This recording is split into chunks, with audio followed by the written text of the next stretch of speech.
From humble beginnings to the pinnacle of success, one man's journey proves that with determination, anything is possible. This is Catch as Catch Can with George Tinsley Sr., inspiring conversations of triumph over adversity. Here's George. Good afternoon. Today we have with us the great Mack Calvin, a good friend of mine that we go way back.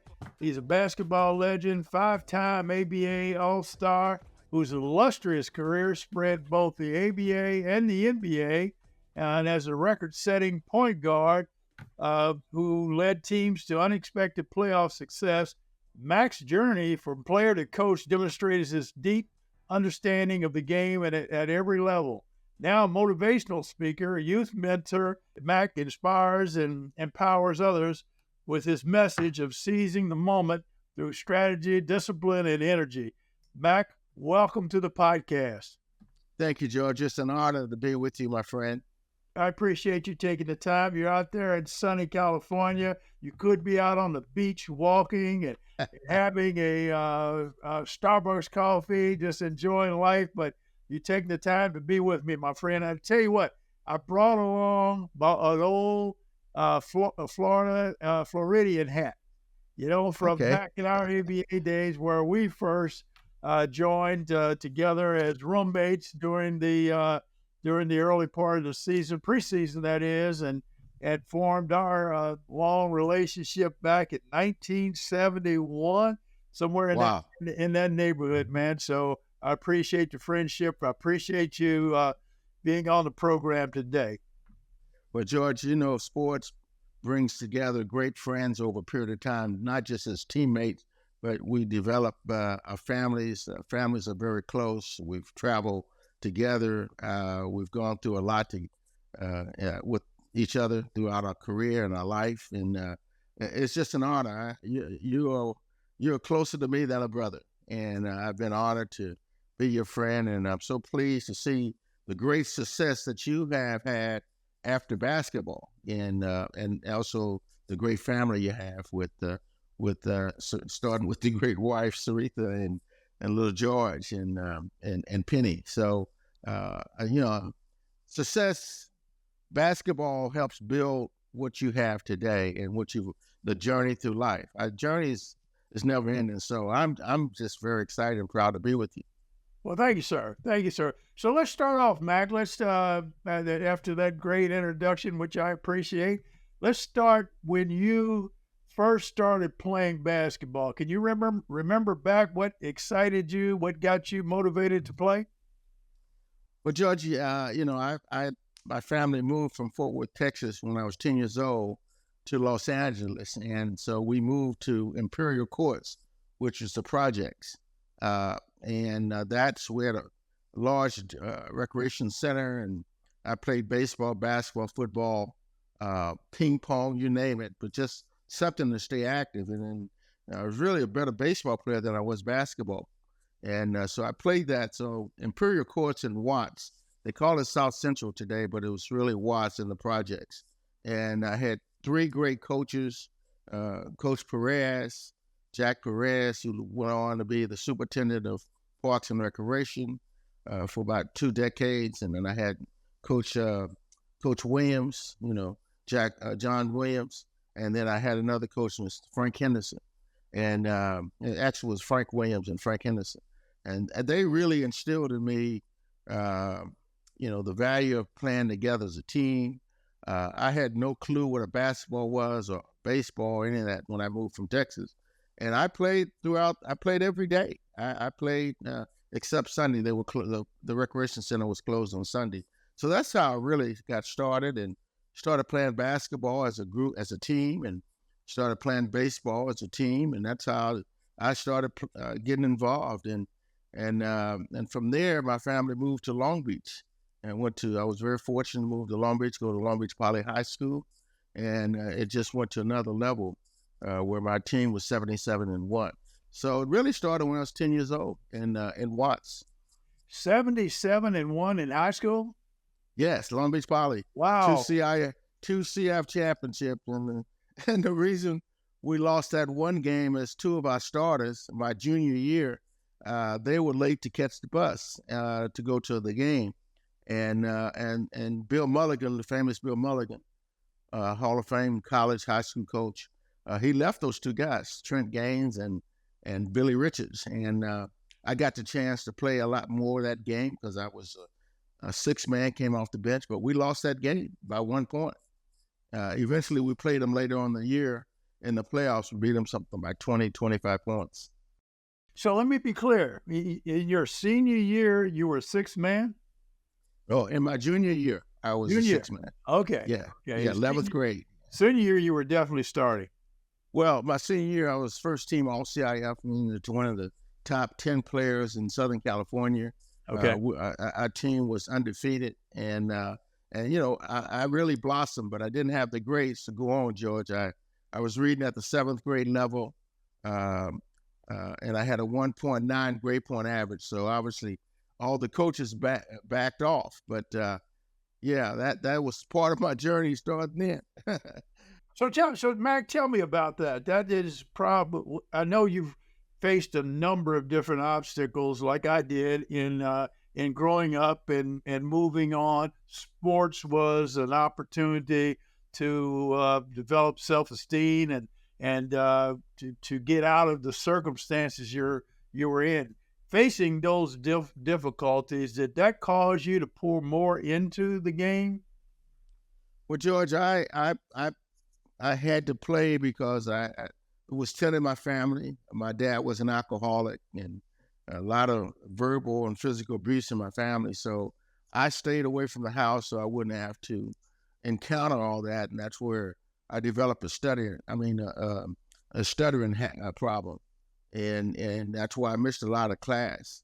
And so that really, I just stayed and played ball. After school, I would go to the park and recreation and play ball until 10 o'clock at night. And obviously I didn't study.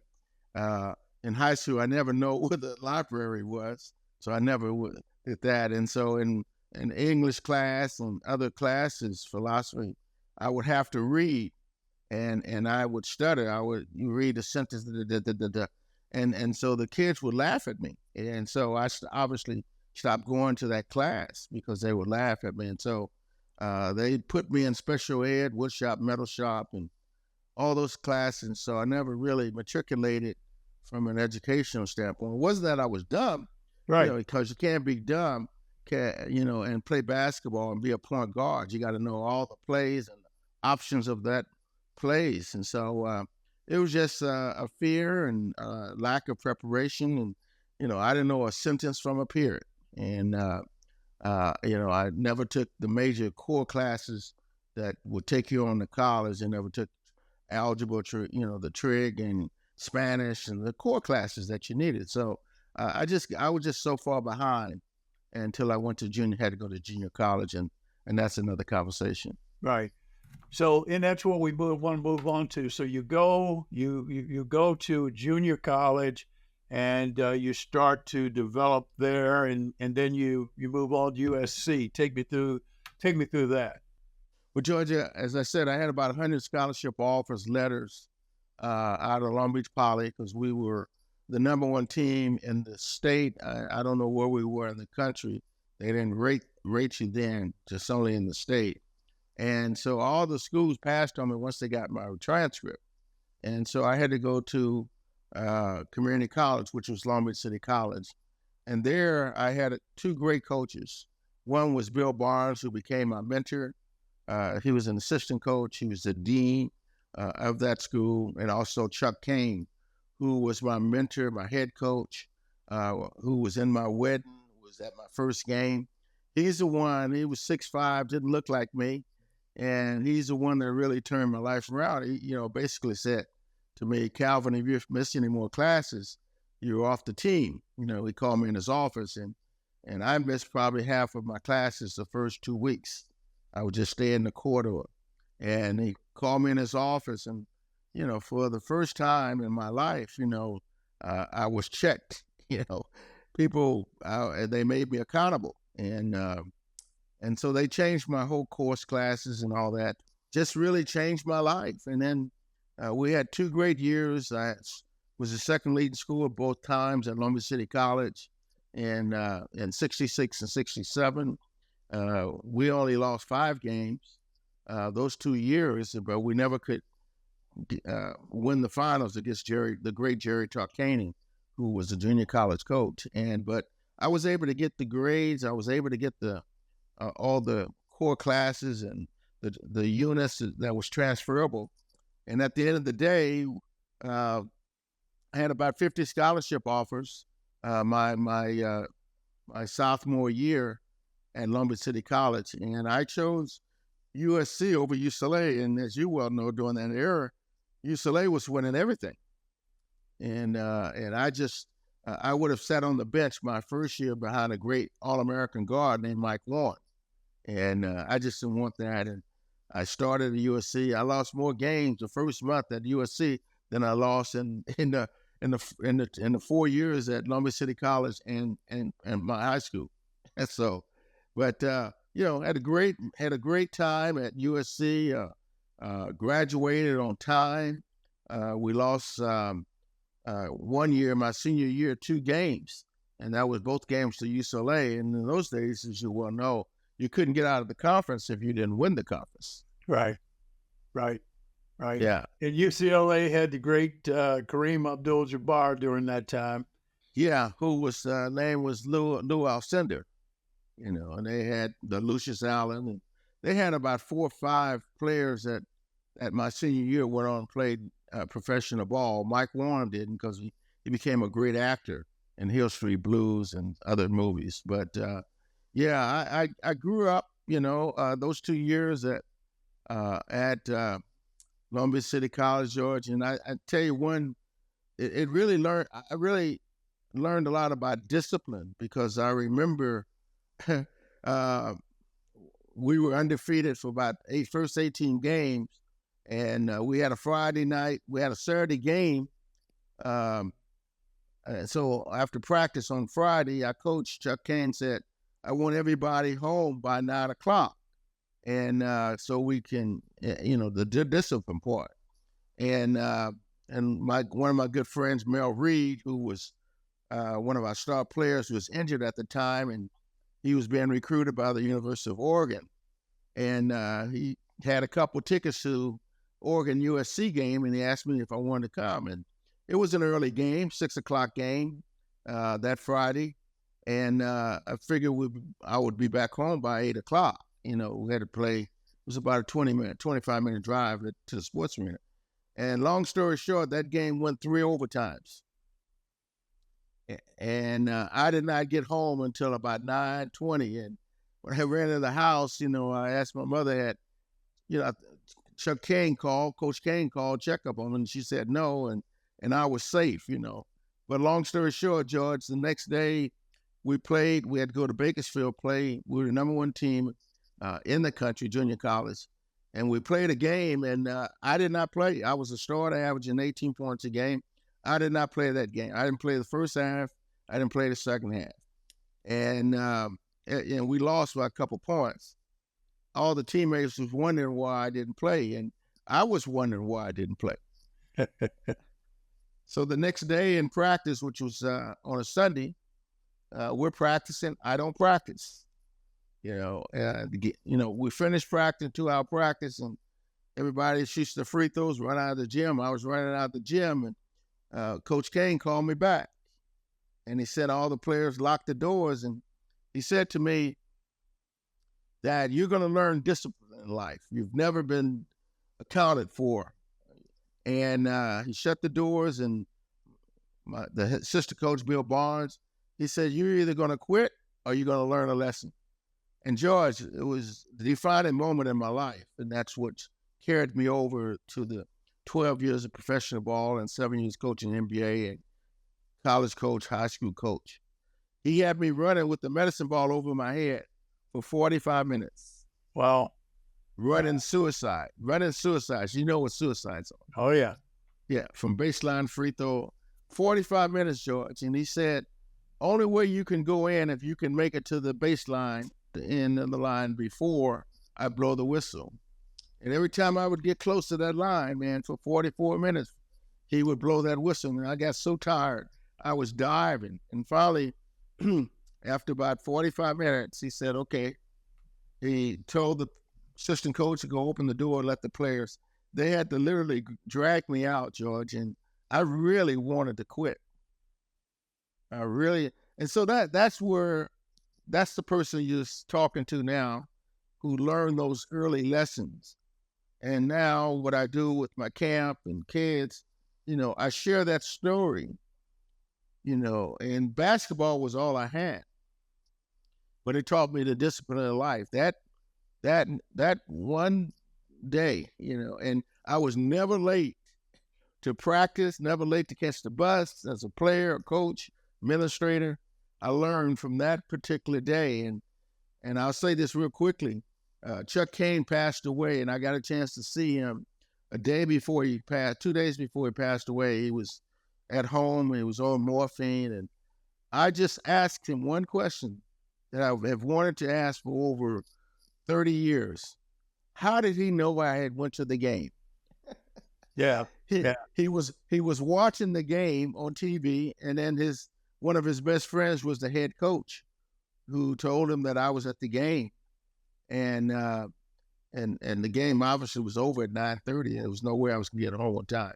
But that one moment was a defining moment of my career. Yeah. Well, Mack, and I think that it'll hold true with a lot of us. At some point in life, you go through tough times where you learn that if you don't follow the rules, the discipline that has been laid out there, that you'll lose it. Right. In my case, as a freshman in college, my grade point average had dropped down to 1.6, 1.7, and I became ineligible, but was able to make it up during the summer, so I didn't lose my eligibility going into the next year. But it scared me so much that from that point on, I was attending all my classes, doing all the work, and did everything I could to make sure, one, I didn't lose my position on the team, lose my scholarship, but as well that it was just my pride, self-pride, that didn't want to let the coach down, didn't want to let my teammates down. So I think we all go through something like that. It's good to hear your story, because I'm sure that some young person out there listening to you today will glean from that and understand that when these coaches and teachers are really putting down the law, if you will, in their particular sphere, that they gotta do it, or else it just won't work. So I was glad to hear that. So Mack, but George, as you share that with me, and I didn't know that story, because I always thought you were a great student and never had any issues and problems, But again, this is the finished product of who you and I are. But there is defining points in our life, whether it be early or midpoint, that will change us. But what it has done is embrace who you are and who I am. That's carried over in our marriage, in our families, you obviously in your business, that now you've instilled into your son, little George, that you've carried throughout your life. And everyone has those opportunities, but it goes by some rebel, some people rebel, and to be a great ball player, which you were, high school and college and the pros, you had to have that discipline. And the great players today that are successful, that discipline in there, you can have all the talent in the world, but if you don't have the discipline, work ethics, perseverance, mental toughness, what you have, and where you are today, and you're still sharing that, man, that's a blessing. Right. Well, thank you, Mack. I want to go back to your USC years as you end your senior year. And I think, if I remember correctly, this is when you all actually beat UCLA. Is that correct? Okay. That's my last game, yes. Your last game. So that you went on to the tournament? No, George, there was no tournament. Okay. If you didn't win your tournament, if you didn't win your conference, you could not go on, even to the NIT. Okay. And so we broke their 58 game home winning streak, and we beat them 46-44 on the last second shot by a guy named Ernie Powell. And we played a stall game. In those days you didn't have a clock. So we ran 4 corners on them, and then we would take open shots, and our purpose is try to draw to bring Lou Alcindor, Kareem out. And then I would drive, and so we played them back to back, George. That was a Saturday game. We beat them, but Friday we went in double overtime and almost beat them.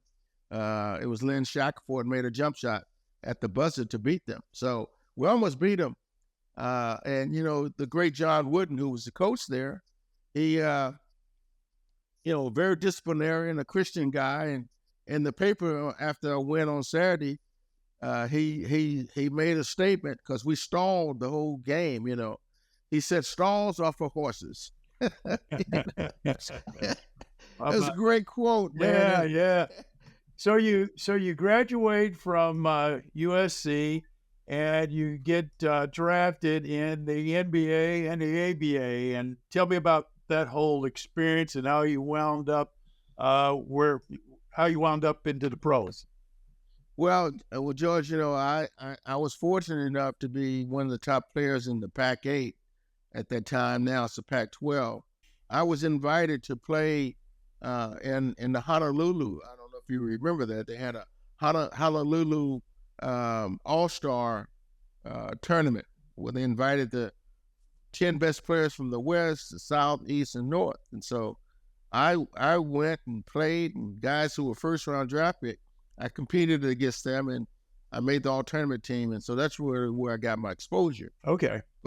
And that's what really opened the eyes of the scouts. And so I was drafted on the 14th round by the Los Angeles Lakers.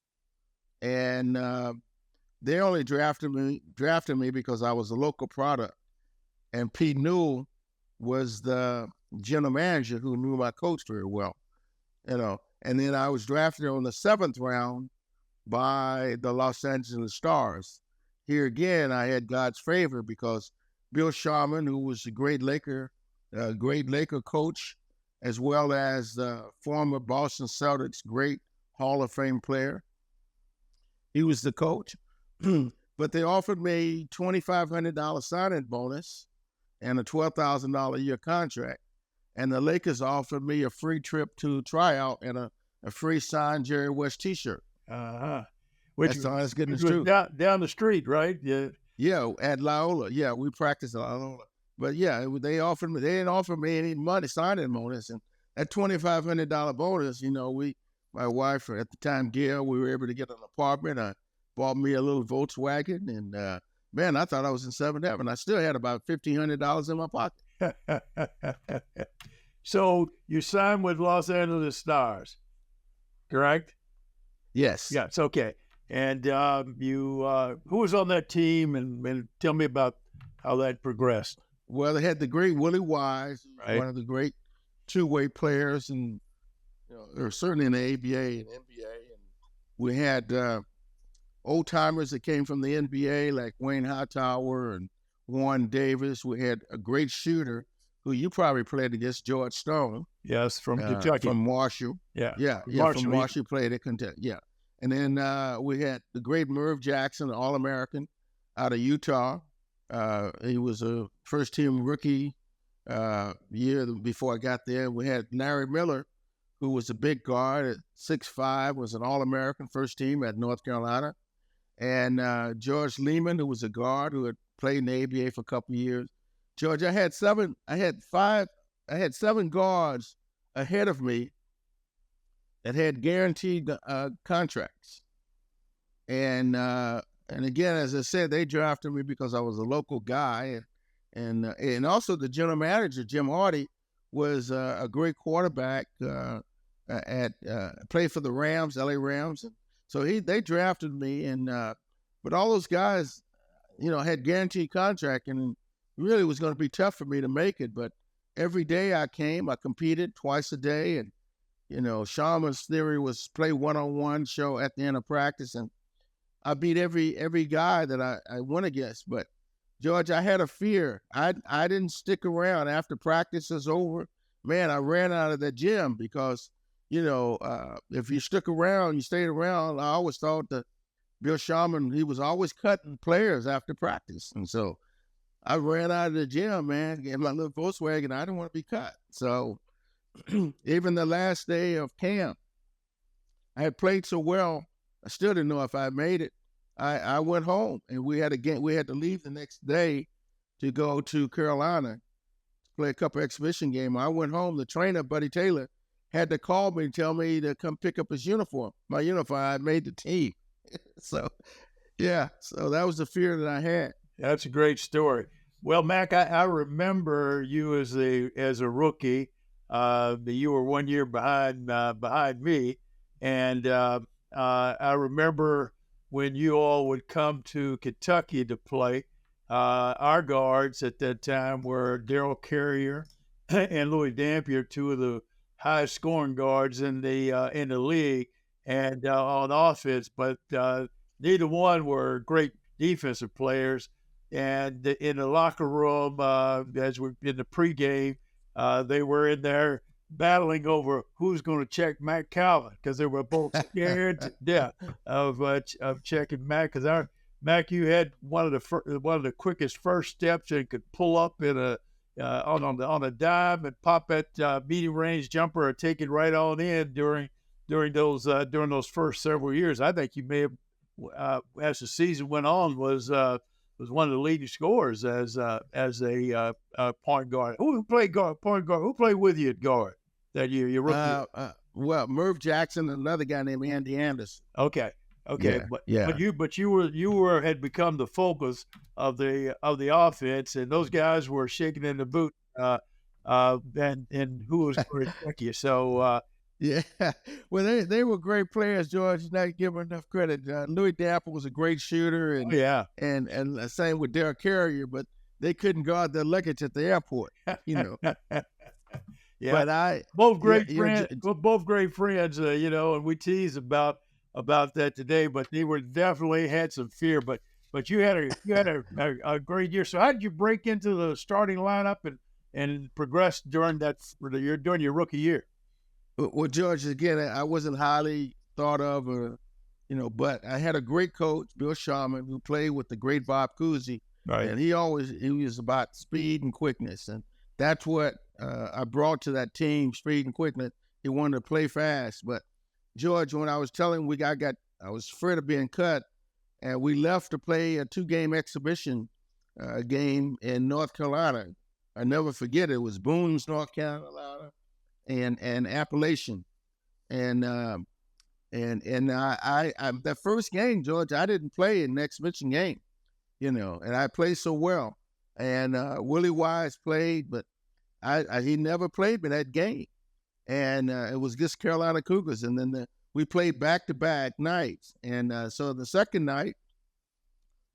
game, with about 3 minutes left in the first half, he called me, and I jumped up and almost ran on the floor with my uniform, with my sweats on and everything, And George, I scored 13 points in that 3-minute span that I played before halftime.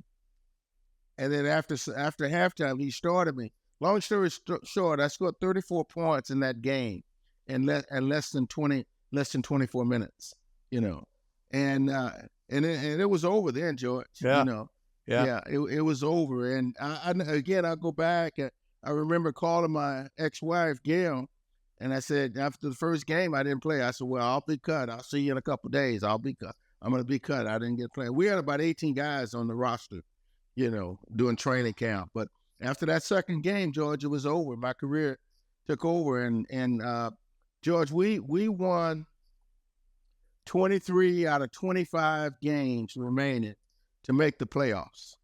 And we beat New Orleans Buccaneers out by 1 game. And during that stretch, I averaged about 26 points a game. And then once we hit the playoffs, we played against the Denver Rockets at the time. They're now the Denver Nuggets. They had the great Spencer Haywood, who was Rookie of the Year, Player of the Year, had the best team. We beat them 4 out of 6 games to advance to the next round where we played the Dallas Men. And during that playoff run, I averaged about 25, 26 points a game during that first round. And then the next round, we played against the Dallas Mavericks, and they had a great team: Ron Bull, Ceci Powell, Matty Lynx, and John Beasley, Charles Beasley. And I averaged 32 points a game. And one game I had 45 points and 16 assists. And I don't think there's never been a rookie to score 45 points and have 16 assists in one game. And long story short, we beat Dallas Chaparrals in a 6-game series to advance to the ABA championship against the Indiana Pacers, the great Roger Brown, and they beat us 4-2 in the playoff series. But I averaged about 28 points a game during that whole run. So that's really what propelled me. And then of course that's when I met the great George Chesley the next year. What happened? The Miami Floridians were the general manager was Dennis Murphy, who was a big USC fan, and he wanted me. And it was a team that was struggling, and he traded Donnie Freeman and a couple other players for me to come down there, and I went down there and I was second leading scorer in the league at 27 points a game, able to take them to the playoffs for the first time, and that's made first team All Pro.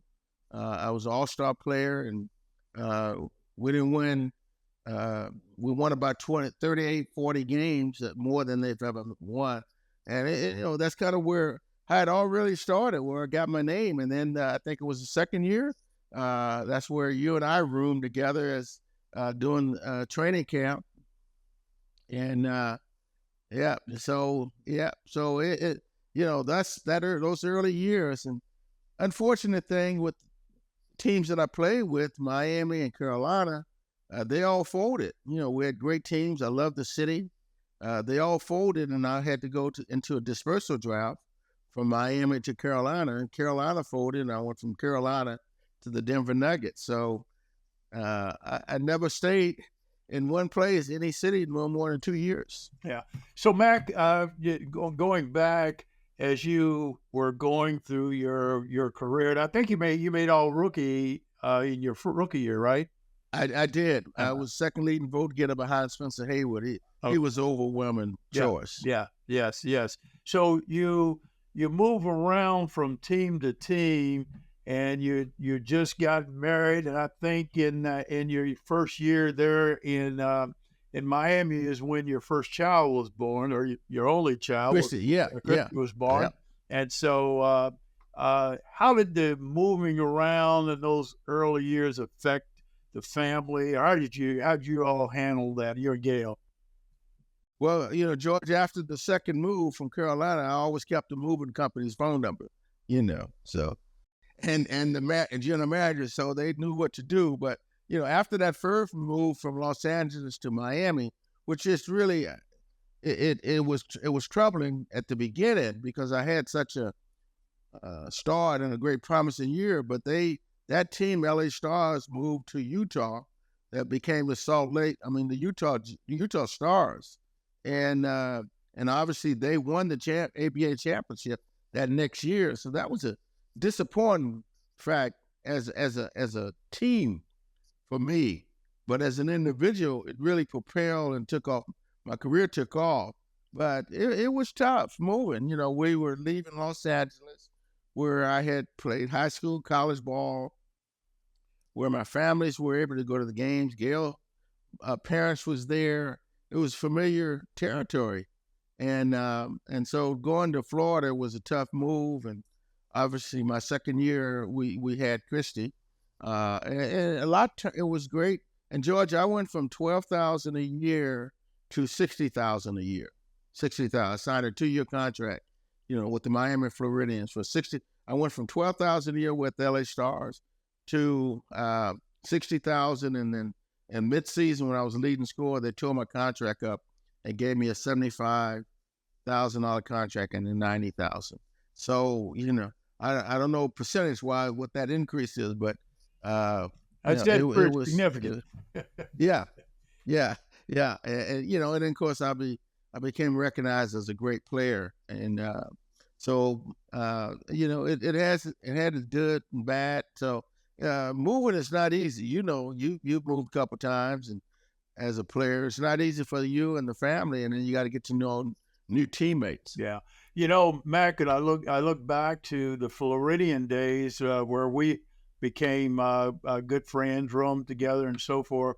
One of the things that I learned in Kentucky, well, let me back up. Going back to coming out of college, I was drafted by the Oakland Oaks, and after I signed my contract, I had a $25,000 annual contract with a $10,000 signing bonus. So I started off at that particular point. But they moved to Washington.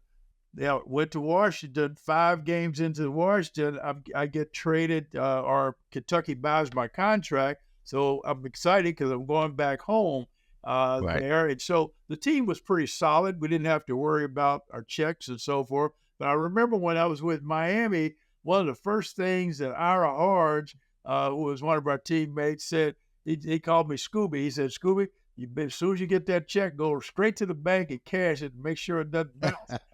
And I remember following his instructions and I got there, all the players, there's a bunch of teammates, they're all lined up cashing a check. So that was the first sign that Miami was in a little shaky position anyway, as financials are concerned. So looks like when they gave you all that money, it really put them over the top. Yeah, but George, I can share a lot of stories, but we were very fortunate because I think mid-season, a guy by the name of Ned Doyle bought the team, and he was an advertising magnate from New York, and so we didn't have any problems after that from the previous owners. Yeah, I can tell you a lot of stories about paychecks bouncing and guys going to the bank with guns to make sure they got paid. But that was one of the problems, as you well know, in the ABA. But George, I remember you, and it's amazing here, 50 plus years later. I remember you and we had practice the next day. There was 2 a day, and man, you and I would stay up talking to 1 o'clock in the morning. Yeah. Well, we had very interesting backgrounds, and we were talking about different things. And I was mulling over at that particular point getting married, and you were already married, and so it was all a very enlightening kind of experience for me to kind of see how things were evolving. And then, of course, I got married. That's right after the season. Lo and behold, I get a letter that says the team has folded, and my contract has been sold to New York.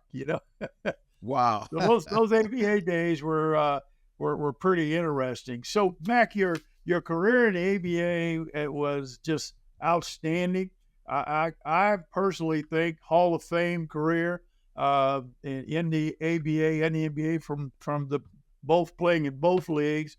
You go from playing to coaching, and on the other side, tell me about your early coaching career.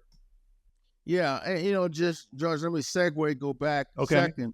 I had 6 great years. My rookie year, and as you alluded to earlier in the opening, I was a 5-time All-Star, 3 times first team. That means you're one of the top 5 players in the league. And once I was second team, and I always led our team to, the finals. Carolina Cougars.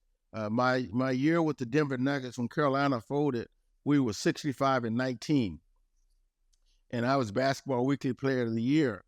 And that was the year David Thompson won the NC2A championship, and the Denver Nuggets.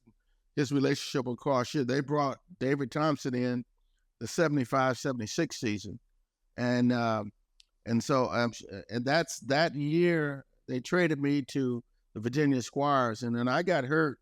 I only played 45 games that year I got traded, but I went from making $95,000 with the Denver Nuggets to making $175,000 with Virginia Squires. That was monopoly money because our checks bounced as well. But I wanted to say I got injured. I tore my quadricep tendon, and I was never really. I was a shell of myself for the remaining 5.5 years that I played ball. So I never really, once the merger came, really had that speed, quickness, and but once the league folded, the Lakers had my rights, and I went and signed with the Los Angeles Lakers, which was a mistake. But I think that I was one of the top 5 guards, the top guard in the ABA, voted by a panel. And so I never really got my just. And I think that, if I'm going to get in the Hall of Fame, which I will, and obviously your support, it would have to go off of my ABA success, because I only averaged about 9-10 points a game in the NBA once the merger, but I averaged 19, almost 20 points a game, and so that's where it is, and it's going to happen. I believe that 2025 will be the year that I get in, but there was a lot of great players like myself that didn't really got injured before right after the merger, and never was himself. Ron Boone, James Silas, and a guy like Willie Wise. And so when the Hall of Fame, Naismith did away with the ABA committee, I think it left a lot of players like myself out, and hopefully that will come to fruition over the next couple of years. Yeah, Mack, I have total confidence. I think that's going to happen. Obviously, you and I both know there's some politics that enter into it, and as time goes on, people tend to forget, but about your success. But I think that you'll get there, given all that you've done for the league, both as a player, as a coach, and after coaching, where you still make a contribution back to the league. And speaking of that, tell me about that career on the National Basketball Retired Players Association, when you got involved there, and also your help in establishing the pension fund, if you will, for ABA guys that played over 3 years but did not actually play in the NBA for any length of period, where it helped those guys out who had a tough time.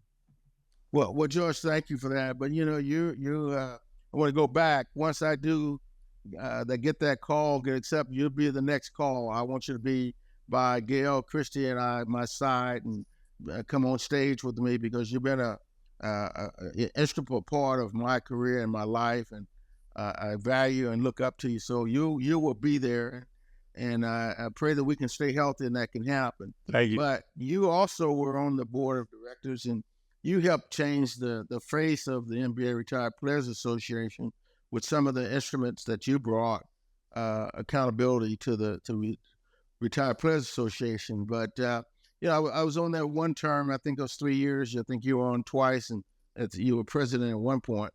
But you brought a lot to it. So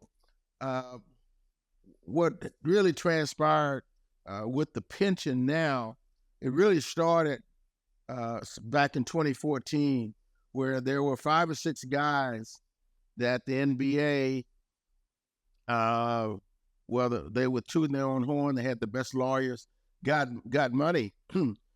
Fatty Taylor and Jimmy Jones, a couple other guys. The NBA quietly gave those guys money and said, don't tell the rest of the ABA players. And so I found out, and we hired a lawyer out of Chicago, and that group is the one that really started. We filed a class action suit against the NBA for ERISA.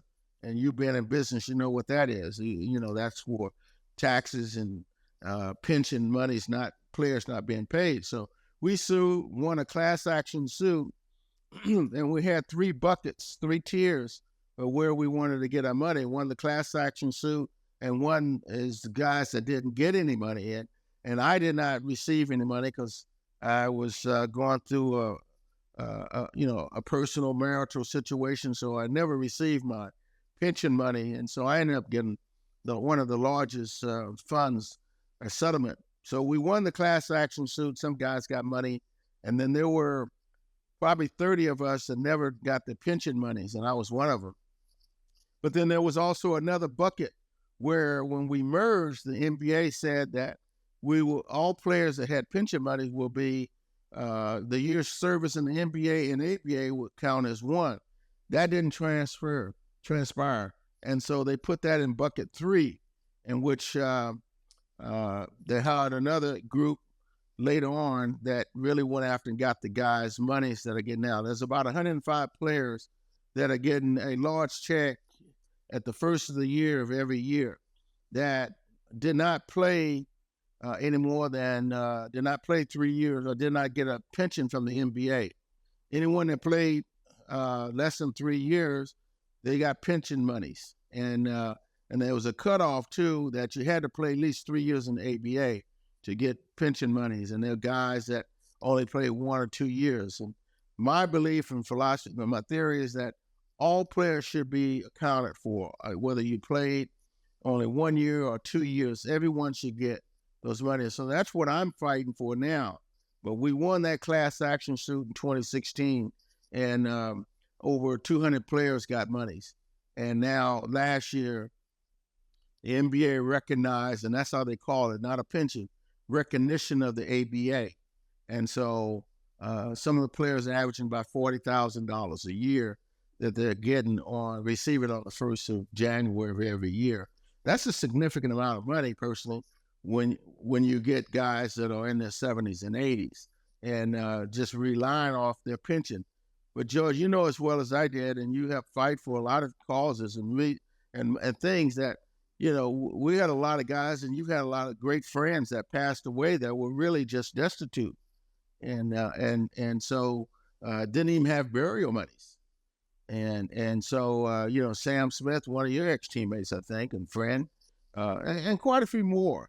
So the NBA just signed a $76 billion, I think, 5-year contract with the media, the network, the TV station.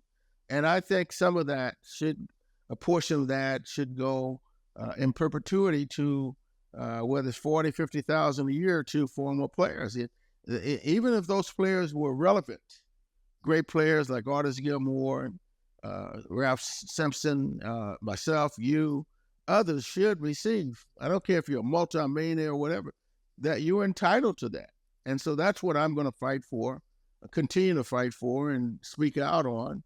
And with your support, you know, because you know, I get calls all the time with guys that they're in trouble, you know. And so thank you for bringing that topic up, because it's an area that I'm passionate about.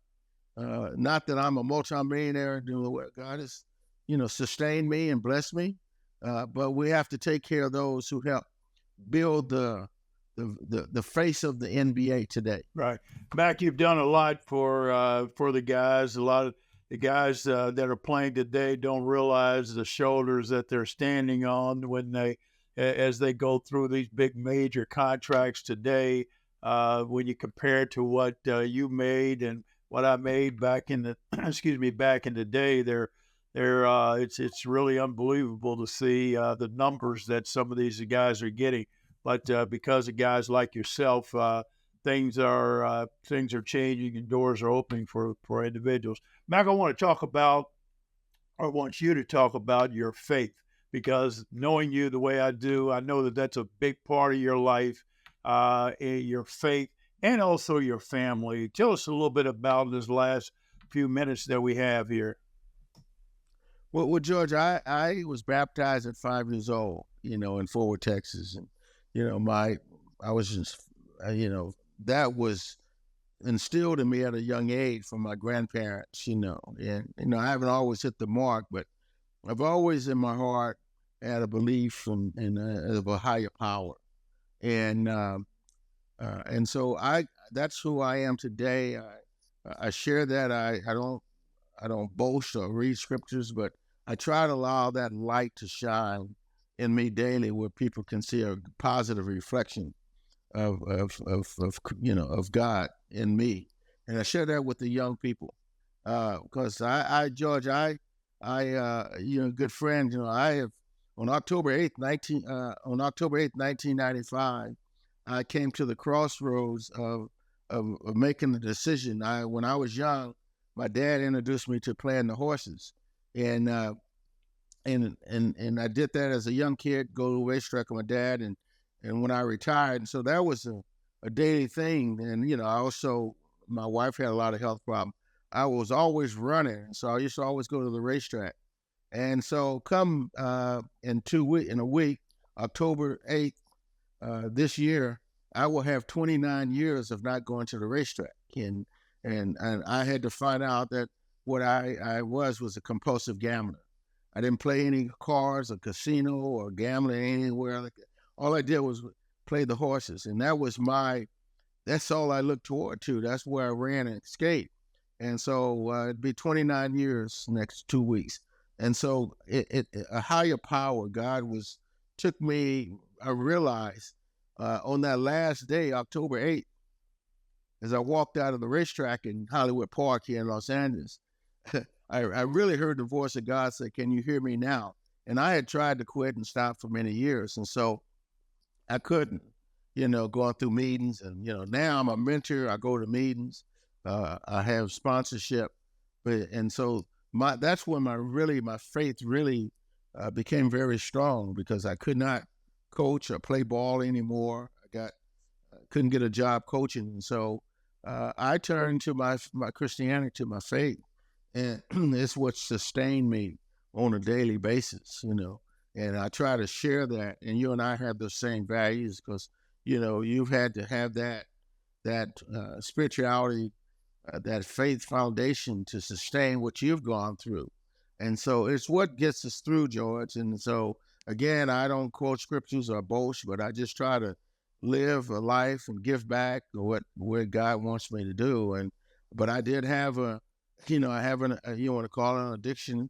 People think it's easy. You can play lottery, and I can't play a $2 lottery. I can't go to the racetrack. And so I've been blessed. And so that's where my faith is, George. And I don't have a problem sharing that, because there are points in all of our lives where we have to look at ourselves, but it is a higher power in our faith and our trust in God that embraces us and gets us through. Tell me about that beautiful daughter of yours. Christy, oh man, Christy is amazing. She is smart. She is really, she went back a couple years ago, got a master's, and she's still trying to find that level where she wants to be, whether PR, back in the NBA as a PR director, but she will. And, we're very supportive, Gail and I, my ex-wife and I, for her, and it's going to happen for her. And she helps me with my foundation. She does puts all the grant papers together and applications that we need. We just completed our 47th year of my basketball camp, and we average a little over 100 kids a camp. We run 3 a year. And so she's been awesome. You know her, you're just like your daughter. She's been very supportive of her career as well. So I'm very blessed, George, like as well as you're very blessed to have your little George, your son, into your business. And George, you are a miracle. Everybody knows your story. Your book, by the way, is fantastic. You're sharing your message, and I think that's the faith you have, and that's what God wants you to do. Because I remember earlier days when you didn't make it. You want to be an FBI agent, became a teacher. You didn't think I forgot that. You FBI, watching over presidents and councilmen and mayors.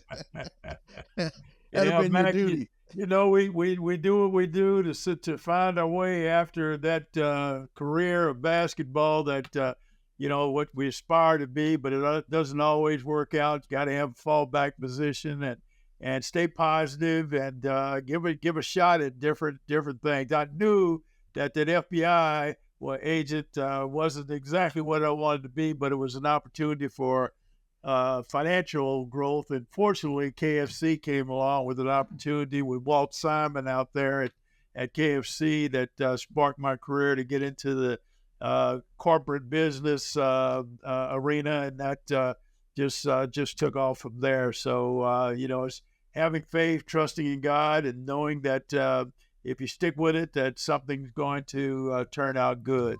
So Yeah, George, before we get off, so you have 2 or 3 principles that has been your success?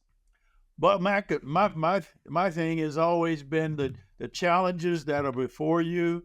That if you work hard to overcome them, believing that you can, believing in yourself, surrounding yourself with positive people who are along the same line of thought process of success has always been my motto to stay close. Also, listen more than talking, and understanding the good things that you can pick up from other people, other surroundings, other experiences that will help you move to the next level. So that's been my kind of basis motto in turning obstacles to opportunities. And when I decided to write the book itself about my life and what I've gone through over the years, it just kind of all fell together, and showing to anybody that is out there, if you believe in yourself and you want to be successful, you're willing to work hard, you're willing to get up and go at it. You know you're going to not always be successful, that you'll make it. So that's kind of been my motto.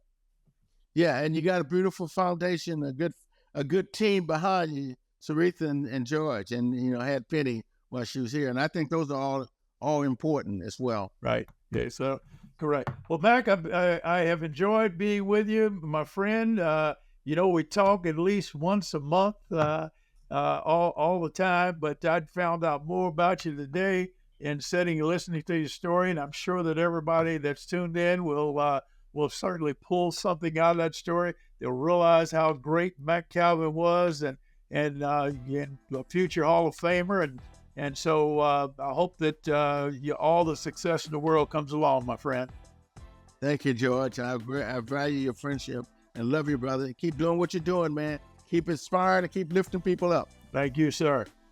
This has been Catch as Catch Can. Your success story is waiting to be written. What will you catch today? Go to tinsley.speaks.com for exclusive content, resources, and opportunities. Catch as Catch Can with George Tinsley Sr. is a production of Advantage Media.